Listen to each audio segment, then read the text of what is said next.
Jemaat yang dikasihi Tuhan kita Yesus Kristus, Shalom dan selamat pagi buat kita semua.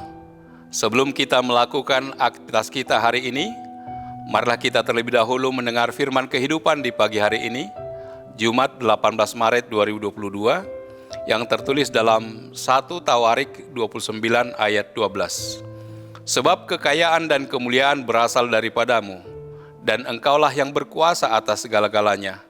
Dalam tanganmulah kekuatan dan kejayaan. Dalam tanganmulah kuasa membesarkan dan mengokohkan segala-galanya. Demikian firman Tuhan. Tema firman kehidupan di pagi hari ini adalah Allah adalah sumber kekayaan dan kemuliaan. Saudaraku yang dikasihi Kristus, firman ini merupakan pujian dan syukur Daud kepada Allah. Saat itu Daud dan bangsanya telah memberikan persembahan kepada Allah untuk pembangunan bait Allah. Dari pujian dan syukur Daud ini, kita dapat belajar bahwa sebagai seorang raja, Daud mengajak seluruh bangsa Israel memberikan pujian dan penghormatan hanya kepada Allah saja. Karena ia menyadari keberadaan Allah yang sesungguhnya. Ia menyadari betapa besar dan hebatnya Allah, dan sekaligus ia melihat betapa kecilnya dirinya di hadapan Allah. Daud sadar bahwa yang layak untuk menerima pujian dan hormat hanya Allah saja. Daud mengakui bahwa semua persembahan yang mereka berikan sesungguhnya telah mereka terima terlebih dahulu dari Allah, pencipta, pemelihara, dan pemilik segala sesuatu.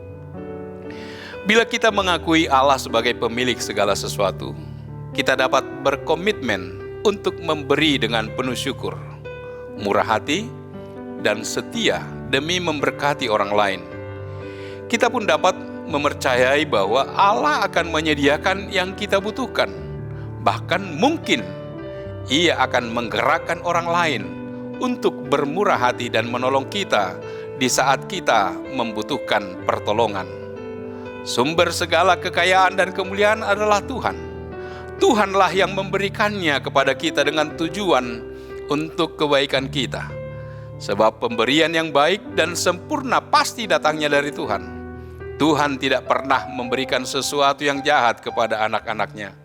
Mungkin cara kita menggunakan dan memanfaatkan harta kekayaan itu yang salah, sehingga dapat merusak hidup kita dan sesama. Karena sering terjadi, ketika seseorang diberkati Tuhan secara melimpah, ia tidak semakin dekat kepada Tuhan dan mengasihinya. Malah ia makin menjauh dan meninggalkan Tuhan. Seringkali harta, kekayaan membuat kita kurang berserah kepada Tuhan. Harta, kekayaan begitu memikat hati dan sangat penting. Akhirnya menjadi tuan yang baru, melebihi Tuhan yang adalah pemberi berkat. Tak seorang pun dapat mengabdi kepada dua tuan, karena jika demikian, ia akan membenci yang seorang dan mengasihi yang lain, atau ia akan setia kepada yang seorang dan tidak mengindahkan yang lain. Kamu tidak dapat mengabdi kepada Allah dan kepada Mammon. Inilah yang membawa seseorang kepada kehancuran dan kebinasaan kekal. Semua orang pasti ingin menjadi kaya. Persoalannya, setelah orang tersebut menjadi kaya, ia akan menjadi lupa diri, sombong, tamak, materialisme, bahkan sampai melupakan Tuhan sebagai sumber berkat, melakukan banyak kecurangan demi mendapatkan kekayaan. Bagaimana caranya agar kita tidak dikuasai oleh harta atau mammon? Kita harus belajar mengelolanya sebaik mungkin. Bila kita mampu mengelolanya dengan baik, berkat Tuhan akan semakin melimpah. Sebab besarnya berkat Tuhan itu seiring dengan seberapa besar tanggung jawab kita terhadap harta yang sudah dipercayakan Tuhan kepada kita. Artinya, Tuhan hanya akan mempercayakan hartanya sesuai dengan kesetiaan kita dalam mengelola harta tersebut. Kekayaan, harta, atau uang yang banyak bukanlah segalanya dalam hidup ini. Sebaliknya, kemiskinan atau hidup yang berkekurangan bukanlah akhir dari hidup ini. Kaya atau miskin tergantung kepada bagaimana kita menggunakan apa yang sudah dianugerahkan Tuhan bagi kita sebagai alat untuk berbuat kebaikan dan kebajikan. Bila kita menyadari kesia-siaan harta kekayaan, janganlah menjadikan harta sebagai tujuan hidup, sandaran hidup, dan tuan dalam hidup ini. Sebaliknya, kita harus menempatkan Tuhan sebagai segala-galanya bagi kita, karena Dialah sumber segala harta yang kita miliki. Siapa gerangan ada padaku di sorga selain Engkau? Selain Engkau tidak ada yang kuingini di bumi.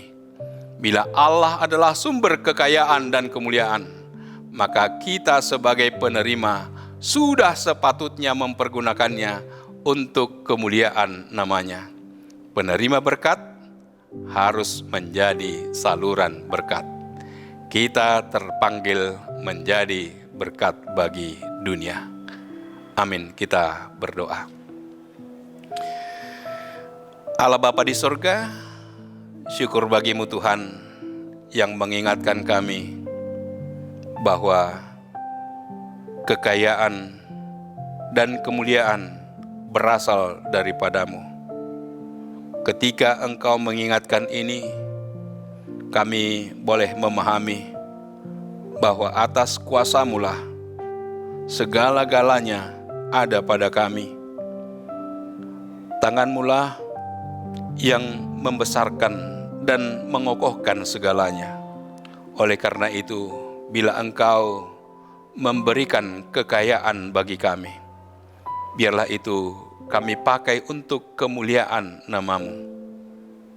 Biarlah Tuhan yang senantiasa memberkati kami dalam setiap pekerjaan kami. Oleh apa yang Tuhan berikan kepada kami, biarlah semuanya menjadi kemuliaan bagi nama Tuhan. Setiap aktivitas kami hari ini, biarlah nama-Mu yang dipermuliakan. Melalui harta kami, melalui kekayaan kami, biarlah nama-Mu yang dipermuliakan. Terpujilah nama-Mu Tuhan. Dalam nama Yesus kami berdoa dan mengucap syukur. Anugerah dari Tuhan kita Yesus Kristus, kasih setia dari Allah Bapa, serta persekutuan dengan Roh Kudus, kiranya menyertai kita sekarang kekal sampai selama-lamanya. Amin.